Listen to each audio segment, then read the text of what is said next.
Good evening. Um, I'm producing this video after a very long time of silence. And I've been thinking about something. There's something I've really avoided. There's a topic I've really avoided over time. But I tend to think that time is ripe that I talk about this thing uh, once and for all. Forgive me, it's a bit hot here. And I was in the middle of something, so that is why you see I look like I'm sweating or something of the sort. Now, this message directly goes to the parent who is having a student, a boy or a girl in Form 1, a boy or a girl in Form 2, a boy or a girl in Form 3, a boy or a girl in Form 4. But I'm not going to talk about Form 4s because Form 4s in the next 52 days, we shall be clearing them off from the 844 system so that they can be able to go out and face their lives. So this means I will be talking about the students who are currently in Class 8 who are going to Form 1, the current students who are in Form 1 going to Form 2, Form 2 going to Form 3, and finally the Form 3s who are going to Form 4. What do I want to talk about? I want to talk about repeating a class in high school. There are some parents who always make this conclusion that if my daughter or my son does not do well in a certain class, then it simply means I ensure that the child repeats the same class so that he or she can be able to do well or grasp the concepts better. I want to throw a word of caution to those kind of parents who are harboring such kind of ideas. And this is what I want to say. Now, the generation we are dealing with, the kind of students that we are having in our schools, and I'm talking with authority because I'm a teacher, the kind of students we're having in our schools are not the kind of students we were.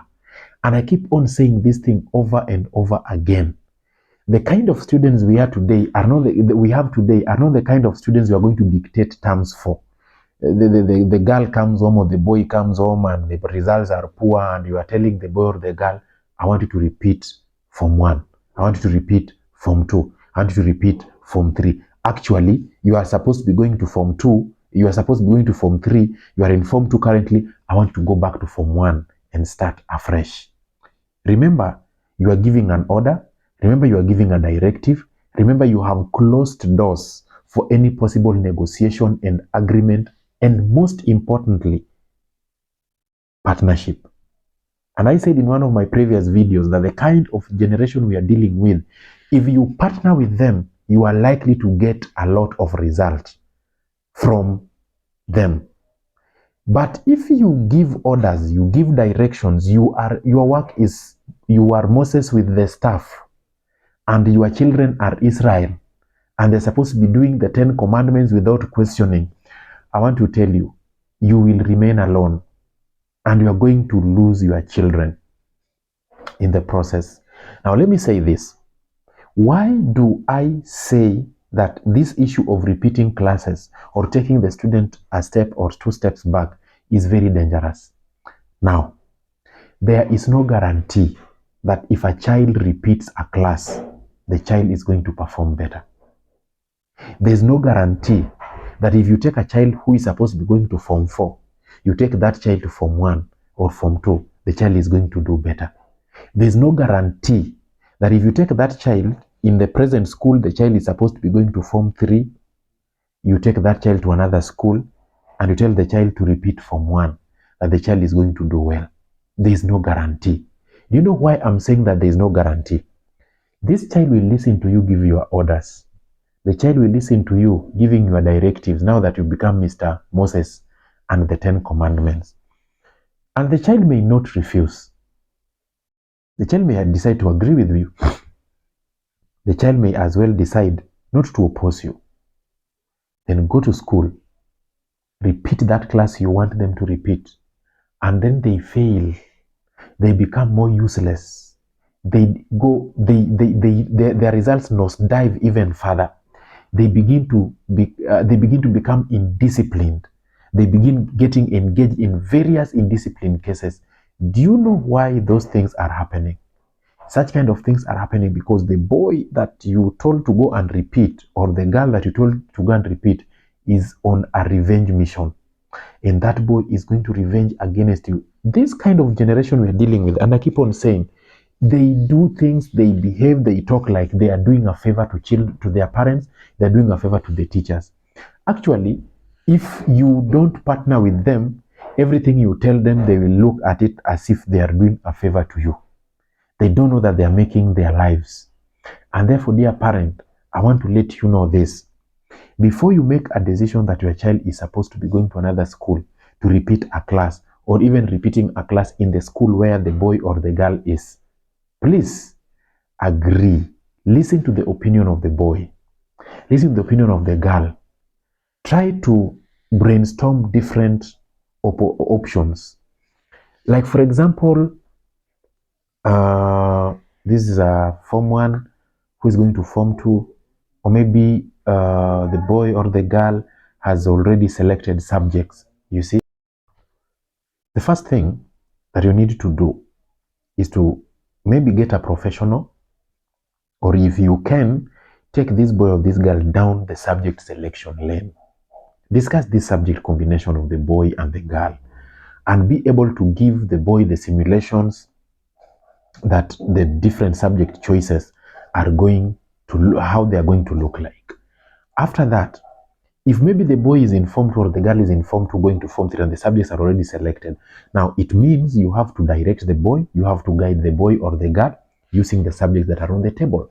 And now this is where teaching the child how to balance his or her work now comes in. If this boy is doing so badly in mathematics, repeating the class may not be the solution. It simply means you need to take this boy or this girl down the lane of this is a boy who used to do so well in mathematics in primary school. Why all of a sudden is he not doing well? So if that be the case, then it means that you need to talk about the tricks of handling mathematics rather than repeating. You also need to know that age is going to catch up with this boy or this girl. You also need to know that there is that what we call misfitting or failing to fit in a particular group. Because if this boy is going to be within the same system and in the same school, and he's seeing that the former classmates are ahead and he's behind or she's behind, she's going to suffer, or he's going to suffer what we call self-esteem. And as a result, the child may not be productive altogether. The child may begin to start looking useless. The child may begin to start looking like less productive. And as a result, he or she may begin to start growing with resentment, with self-doubt, with very, very queer instincts as a child. When a child begins to grow with doubt, the child begins to grow with queer instincts. The child begins to grow with a level of resentment, disdain, and bitterness inside him or her. You are the one who is in the biggest danger and the greatest danger. And if you don't take this carefully, this can be a knife that you are sharpening and may end up hurting you so badly. Now, dear parent, I want to offer you a hand of help. If your son or your daughter is falling in this category where you are considering that you want this boy or this girl to repeat the class next year, I have a request. Before you make that proposal, before you read the riot act, before you force things down the throat of that boy or that girl, could you allow me to have a talk with him or her? Will you allow me to sit down with him or her so that we can be able to put all the cards on the table? We are able maybe to discuss all the available options, all the simulations available, all the possibilities are available. And then we are going to rest on one idea or one particular simulation that the boy can associate with, the girl can associate with, the parent can associate with, and you help the boy to grow. And maybe lastly, as I finish, stop the obsession of every child must get A's, every child must go to the university, every child must excel in academics. The truth of the matter is that some of the students we are forcing through the 844 system, they don't need exams, they don't need these things. So we need to brainstorm and know what is going on. Until next time, goodbye.